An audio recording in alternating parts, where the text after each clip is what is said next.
자, 아무튼 이제 이후에 계속 이제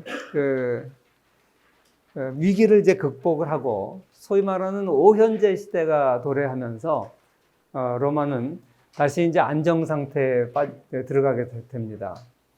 그래서 히드리아누스 성벽이라는 것은 이제 영국의 북방의 스코틀랜드인들을 막기 위해서 장벽을 세운 거죠. 사실 영국 같은 경우에 잉글랜드 지역은 이제 로마가 지배하에 들어왔어요. 잉글랜드하고 웨일즈 지역은 지배하고 있었는데 그 북쪽의 스코틀랜드 지역은 너무나 그 사람들이 강해서 지배를 못했어요. 그래서 이제 방벽을 쌓아가지고 더 이상 침공하지 못하도록 저런 걸 막고 그랬었죠. 그리고 이제 유대 속주를 팔레스타인이라고 이제 이름을 붙이고 그러면서 이제 이 로마가 안정기에 들어가면서 로마의 특징은 뭐냐면 언제든지 군대를 보낼 수 있도록 도로를 닦는 거죠. 근데 로마는 건축으로 어떻게 보면 전쟁을 이긴 나라예요. 로마는 최고의 강군이 뭐냐면 공병이에요, 공병. 로마는 모든 군인이 공병입니다. 그래서 전쟁 수경지에 딱 도착하면 로마 군대는 제일 먼저 하는 게 자기 참호를 파는 거예요. 그래서 적이 언제 공격할지 모르는 상황 속에서 항상 도착하면 참호부터 파요. 그래서 오늘날 그게 그 전법이 전 세계적으로 보병들은 항상 야삽을 달고 다니죠. 여러분 군대 가서 요새 군대도 그 야전삽을 달고 다니는지 모르겠어. 우리 군대는 내가 군대 생활할 때 배낭 뒤에 야전삽이 꽂혀 있어요. 언제든지 포격이 떨어져도 자기 혼자 포탄을 피해서 들어갈 수 있는 웅덩이를 파야 되는 거예요. 그래서 속에 들어가 있으면 포탄이 떨어져도 직격탄만 막지 않는 이상 안전하니까.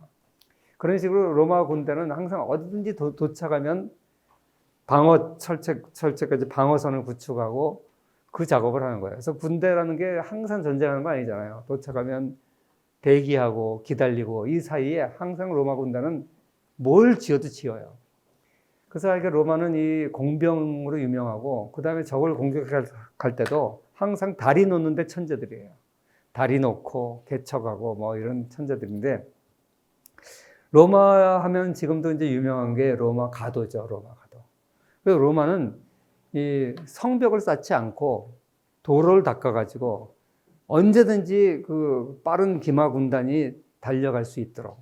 그 요새는 이제 기차나 이런 걸로 이제 군대가 이송하지만 그때는 뭐 사람이 걸어가고 갈 수밖에 없잖아요. 근데 그 길이라는 게 한번 비가 오고 나면 도로가 엉망되는 거고 마차도 끌고 갈 수 없잖아요. 그러니까 하시라도 말이 달리고 마차가 지나갈 수 있는 튼튼한 다리를 만드는 게 튼튼한 도로와 다리와 이걸 만드는 게 로마군의 특징입니다.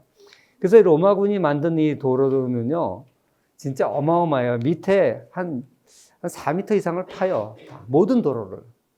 그래가지고 그 안에다가 자갈들을 넣고 물이 배수가 잘 되고 그 다음에 이제 돌멩이를 넣고 이렇게 몇 겹을 걸쳐서 도로를 만드는 거예요. 그래서 이 도로는요, 지금 2000년이 지난 오늘날에도 로마 시대에 만들어 놓은 도로는 끄떡없어요. 그리고 물이 이제 가해로 빠지도록 가운데를 약간 높게 하고 가해를 약간 낮게 하고 그래서 배수로를 양쪽에 파고 이게 전형적인 로마 도로의 모습이에요. 저렇게 1000년을 내다보고 도로를 만들었기 때문에 이 로마 제국이 튼튼했던 것이죠. 그 다음에 로마의 또 하나의 큰 거는 이게 수도교예요. 수도교. 이게 다리가 아닙니다. 사람이 다니는 다리가 아니에요. 물이 지나가는 다리예요. 물이 지나가는 다리. 근데 그 당시에 물이 그 수도를 전 로마 제국에 깔은 거예요. 근데 지금처럼 무슨 파이프로 하는 게 아니니까. 그러니까 물이라는 게 높은 데서 낮은 데로 흐르는 습성이 있으니까 이런 계곡을 만나면 저런 다리를 놔서 물이 흐르게 하는 거예요. 진짜 어마어마한 축성이죠. 그래서 이 유럽에 가보면 저런 것을 많이 보게 됩니다. 저게 사람이 다니는 게 아니에요. 물이 흐르는 거예요. 그래서 이 로마의 생활 수준이 19세기에 웬만한 지구상의 선진국 지역을 뺀 곳보다 생활 수준이 높았다고 하는 게 저렇게 도로가 잘 돼 있고 어디든지 물이 공급되니까 수도가 공급되니까 그리고 심지어는 수세식 변기까지 다 있었어요. 저렇게 물이 늘 흐르니까 수세식 변기가 가능한 거죠. 그게 이제 로마의 생활 수준을 알려주는 엄청난 척도죠. 시오노 나나미는 그런 얘기를 했다 그랬죠. 로마는 도로를 닦았고 중국은 방벽을 쌓았고, 그래서 방벽을 쌓은 나라들은 오래 못 갔다. 뭐 그런 얘기를 했었는데, 아무튼 이 로마는 도로를 만든 것으로 유명합니다. 그리고 이제 그 오현제 시대에 마지막에 이제 마르쿠스 아우렐리우스 그 명상록을 쓴 이 황제를 기점으로 해가지고 로마가 이제 쇠퇴기에 들어가게 됩니다. 마르쿠스 아우렐리우스 황제를 여러분들이 만나고 싶으면 영화 이 글래디에이터를 보면 그 영화 글래디에이터에 머리 하얀 황제가 나오죠. 이 사람이 바로 명상록의 저자 마르쿠스 아우렐리우스 황제예요. 철학자죠, 철학자. 그래서 이 시대에 5명의 그 현제들이 있었는데, 이 시대를 지나고 나면서부터 이제 쇠퇴기에 들어가는데, 이 글래디에이터 영화를 보시면은 그 큰 아들 콤모두스 아들이 나오죠. 아버지를 죽인 걸로 영화에 나와요. 진짜 아들이 아버지를 죽였는지 잘 모르겠어요. 그리고 게르마니아 전쟁을 배경으로 해서 이 영화가 이제 되죠. 여기서 이제 실제는 모르겠는데 영화에서는 이제 실제는 조금 달라요. 마르쿠스 아우렐리우스 황제의 딸이 흠모하던 장군이 있었는데, 영화 주인공 이름이 뭐였죠? 내가 잊어버렸는데. 영화에서 이 주인공 이름이 뭐였죠? 내가 잊어버렸는데. 이 장군을 갖다가 이제 흠모를 했고, 그래서 사위를 다음 황제를 시키려고 그랬는데, 왜? 아들이 이제 무슨 엉망이니까. 그런데 이 아들이 그 사실을 미리 알고 아버지를 죽이고 자기가 황제가 되고 이 주인공 집안을 전부 풍지박산 만들고 노예를 팔아버리죠. 그래가지고 죽이려고 그랬는데, 노예를 파는 게 아니라 죽이려고 그랬는데 안 죽고 이제 노예가 됐는데, 그래서 여기서부터 이제 다시 로마로 들어가서 콤모두스 황제를 죽이고 복수한다는 게 글래디에이터 영화의 줄거리예요. 그래서 이제 검투사가 돼가지고 하여간 영화는 참 재밌어요, 그죠? 여러분 본 사람도 있을지 모르겠는데 굉장히 재밌죠. 아무튼 이제 이렇게 돼서 로마는 이제 쇠퇴기에 들어가고, 이 시민권 얘기는 뭐 내가 지난번에도 다 얘기를 했으니까 넘어가도록 하겠습니다. 그러고 나서 이제 로마는 너무나 넓은 영토를 이제 다스리기가 힘들어지니까 한쪽에서 전쟁이 일어나도 이쪽 로마까지 그 소식이 오고 여기서 뭐 회의를 하고 이래가지고는 뭐 도대체 다스릴 수 없다. 그래서 로마를 2개로 나눠서 황제를 두 명을 두자. 그리고 또 그 다음 황제 계승으로 인해서 늘 싸우니까 정제와 부제, 그래가지고 부황제를 두는 거예요. 부황제. 그래서 자기 아들을 이제 부황제로 임명하고, 그래서 이 4명이 다스리는 시대가 돼요. 그걸 사두정치라 그래요. 동쪽 로마, 서쪽 로마, 그리고 정제, 부제가 각각 있으니까 4명이 되잖아요. 그러니까 실질적으로 뭐 부제는 아직 황제는 아니지만 황제나 마찬가지죠. 곧 황제 될 사람이니까. 4명이 다스리니까 오히려 이제 이것 때문에 갈등들이 생기는 거예요. 혼자 다스리고 싶은 이제 독재자가 되고 싶은 이제 욕심들이 생기는 거죠. 그러면서 이제 이 로마가 분열이 되고, 그리고 게르만의 민족의 이동에 따라서 이제 로마가 점점 쇠약한 길로 빠지게 됩니다. 그리고 이제 기독교랑 관련돼서 기독교가 그동안 이제 계속 박해를 받고 있었어요. 황제 숭배를 거절한다는 이유로. 그런데 디오클레티아누스 황제 때 이제 박해를 하라는 칙령을 철회를 합니다. 이것보다 더 중요한 건 313년에 컨스탄티누스 대제에 의해서 있었던 밀라노 칙령. 이거로 인해서 기독교가 공인된 거는, 보통 기독교가 공인됐다 그러는데 이건 공인이에요. 뭐냐면 이제는 이단에서 정식 종교로 인정해 주는 거예요. 아직 국교는 아니에요.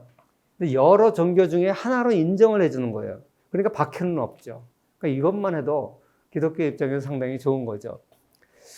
그래서 이 기독교인들이 가장 좋아하는 황제가 콘스탄티누스 대제예요. 근데 콘스탄티누스 대제는 그거보다 더 중요한 게 이 사두 정치를 종식시키고 자기 혼자 이제 1인 황제 시대를 다시 바꾸고, 그리고 무엇보다 중요한 게 수도를 콘스탄티노플, 자기의 이름을 따서 콘스탄티노플, 나중에 이건 비잔티움이라고 이름을 붙이죠.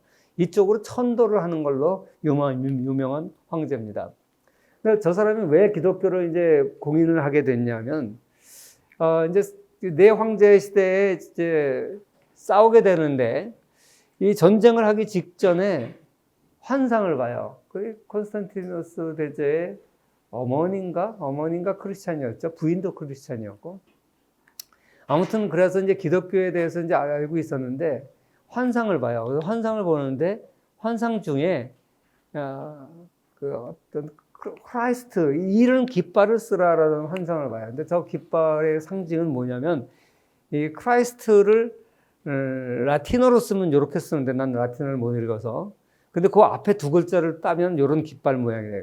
X자하고 P자 같은데 우리 라틴어 요새 알파벳은 깃발이 되는 거예요. 그래서 이 깃발을 걸고 나가면 전쟁에 승리한다.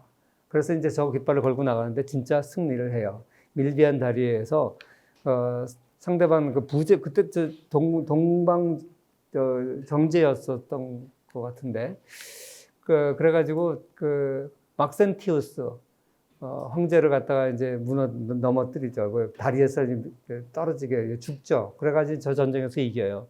그래서 그걸 이제 기념을 해가지고 기독교를 이제 인정을 해주고, 그래서 그때부터 이제 천도를 계획을 합니다.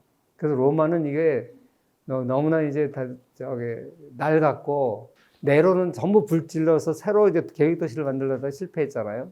로마는 이제 안 좋다 그래서 이제 비잔티움, 그러니까 컨스탄티노플 거기다 이제 새로 수도를 만들어요. 근데 그 수도는 정말 천년의 요새입니다. 그래서 그 바다로 둘러싸 있고 보스포러스 해협으로 들어오지 않으면 들어올 길도 없고 또 육로 쪽에는 방벽을 쌓아가지고 완전히 철벽같이 막을 수 있고 그래가지고 저기에다가 로마에 좋은 건 다 옮겨놔요.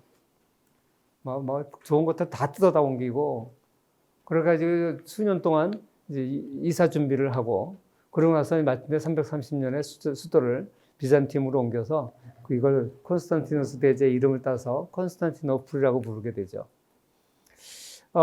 그리고 이제 아까 기독교 이제 탄압을 중지했다 그랬는데 사실 기독교를 이제 유일 종교로 이제 다신교에서 국교로 만드는 것은 데오도시우스 황제 때입니다. 그러니까 훨씬 뒤의 일이에요. 그래서 사실 밀레노 칙령이 곧 로마의 국교로가 기독교가 된 건 아니에요. 여러 종교 중에 하나로 인정을 한 거죠. 국교로 된 거는 데오도시우스 황제 때 된 거고요. 그래서 이제 AD 330년에 천도를 하게 되는데 이런 무시무시한 방벽들을 세우고 이제 천년의 요새를 만들었기 때문에 그래서 동로마가 소로마와 달리 1000년 더 가는 겁니다. 이후에 1000년을 더 지속하게 되는 거죠. 그래서 로마로부터 비잔티움으로 가게 되고, 그래서 이 뻘건 것들이 다 로마 제국이에요. 그 전에는 이 절반은 서쪽 황제가 지배하고 이쪽 절반은 동쪽 황제가 지배했는데 옮기고 나서 자신이 이제 전체 로마를 지배를 하게 되는 거죠. 그래서 이제 여기 마르마라 해협하고 보스포러스 해협하고 여기 이제 비잔티움. 천연의 요새입니다. 여길 가보면은 정말 유럽의 부자들은 다 저기 사는 것 같아. 기가 막힌 대저택들이 엄청나게 많고요. 이게 대저택들의 바닷가에. 그리고 이제 컨스탄티노플 모습이고. 결국 이제 하여간 이제 로마는 이렇게 몰락의 길로 가면서 서방의 게르만족들이 계속 이동을 해오면서 로마 군대가 이제 자영농들이 다 붕괴되고 그러다 보니 나중에 이제 용병들을 쓰게 돼요. 용병들을 써서 그 사람들한테 뇌물을 주고 그 게르만족의 장군들을 갖다가 로마군으로 편입을 시켜가지고 같은 다른 게르만을 맡게 하고 이런 식으로 용병제로 가게 되면서 더욱더 이제 로마는 힘이 약해지게 되죠. 나중에 결국 게르만 장군 출신을 황제까지 세우게 되죠. 그러면서 이제 근데 데오도시우스 황제, 그러니까 기독교를 공인했던 데오도시우스 황제 이후에 결국 로마는 너무나 거대해서 저걸 다 통치할 수가 없어서 동서로 나눠지게 되고, 그 동로마 제국은 1453년에 이슬람 세력에 의해서 붕괴될 때까지 1000년 이상 지속을 하고, 서로마 제국은 아까 얘기했듯이 476년에 게르만족에 의해서 멸망을 하게 됩니다. 그리고 이제 이때 게르만만 쳐들어온 게 아니라 훈족이라 그래가지고 이걸 이제 동양에 있었던 흉노족하고 같은 계파라고 봐요. 아무튼 초원지대에 있었던 이 훈족들이 또 쳐들어 내려옵니다. 그래서 이 그 게르만족, 뭐 또 훈족 이런 이방족들이 계속 쳐들어오면서 로마는 점점 이제 몰락하게 됐죠. 사실 이 그 흉노족이라고 생각되는 훈족, 서구에서는 훈족이라고 부르는데 이게 한때 잠깐 반짝했다가 없어지기 때문에 아직 정확하게 이게 어느 집단지도 사실 잘 몰라요. 근데 유명한 사람이 이제 아틸라라고 하는 사람인데 이 아틸라가 훈족을 다 통일을 해요. 그리고 진짜 그 파죽지세로 게르만을 밀어내죠. 그래서 어떤 일설에 의하면 훈족에 밀려서 게르만족이 로마 제국으로 들어오게 된다. 그러니까 게르만 대이동을 일으킨 사람이 바로 저 아틸라 훈족이에요. 그리고 훈족은 이제 이 동쪽 지역으로 해서 이제 로마까지 이제 쳐들어오고 동로마도 공격하고 서로마도 공격하고 심지어는 자기가 이제 황제가 되려고까지 해요. 그래서 이제 근데 이 훈족의 이동 때 베네치아라는 도시가 이제 생겨납니다. 우리가 이제 다음 이제 중세에 들어가게 되면 중세가 아니라 이제 근대 초기를 하게 되면 베네치아를 이제 공부하게 되는데 이 베네치아라는 도시는 이 훈족의 전쟁 때 생겨난 도시예요. 대부분의 유럽의 큰 도시들은 로마 군인들이 퇴역하면서 세운 도시들 아니면 그 전부터 있었던 고대 도시들인데 이 베네치아라는 도시는 그때는 없었어요. 그런데 훈족이 쳐들어오니까 이 사람들이 특징이 뭐냐? 항복을 해도 다 죽여버려요. 다른 사람들은 항복하면 잡아가지고 노예로 팔거나 뭐 지네들 노예를 쓰거나 하는데 이 사람들은 항복을 해도 다 죽여. 이방 족족들이고 귀찮다고 다 죽여버려요. 그러니까 항복해도 통하질 않아. 그래서 무조건 도망가야 되는데 남쪽으로 도망가다가 어느 이제 그 수도원을 만나가지고 수도원에 들어가서 이제 어디로 도망가야 되냐. 그러니까 그 수도사가 잘 몰라서 이렇게 하늘을 가르쳤는데 이게 하나님한테 기도하라는 뜻인 것 같은데 저 높은 데로 올라가라는 소리인가 보다. 그래서 성당 꼭대기로 올라가요. 성당 꼭대기로 올라가 보니까 더 이상 할 데가 없잖아. 그래서 이렇게 보니까 밑에 저 앞에 갯벌 지도가 쭉 펼쳐져 있는 거예요. 그러니까 저기로 가라는 소리인가 보다. 거기로 가니까 거기는 땅이 푹푹 빠져가지고 이 말발굽이 말 탄 기병들이 훈족이 쫓아올 수가 없는데요. 그래서 이제 라구라라고 이제 그때 불렀는데 라구라는 갯벌지대로 도망을 가요. 그래서 그 사람들이 이제 훈족이 물러가고 나서도 거기 정착해서 살아서 만든 도시가 베네치아예요. 그래서 이 베네치아라는 도시는 아주 독특하게 생긴 도시인데 아무튼 그래서 이 아틸라가 나중에 이제 그 서로마 제국의 황제가 되려고 이제 공주하고 결혼하겠다 그러는데 그걸 이제 거절을 하니까 그 복수로 로마까지 쳐들어와요. 로마까지 쳐들어오는데 갑자기 철군을 해.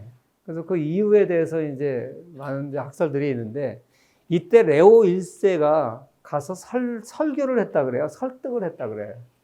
그래서 이제 그 설득 때문에 이제 돌아갔다 뭐 이러는데 이것 때문에 레오 1세가 처음으로 교황이라는 타이틀을 얻어요.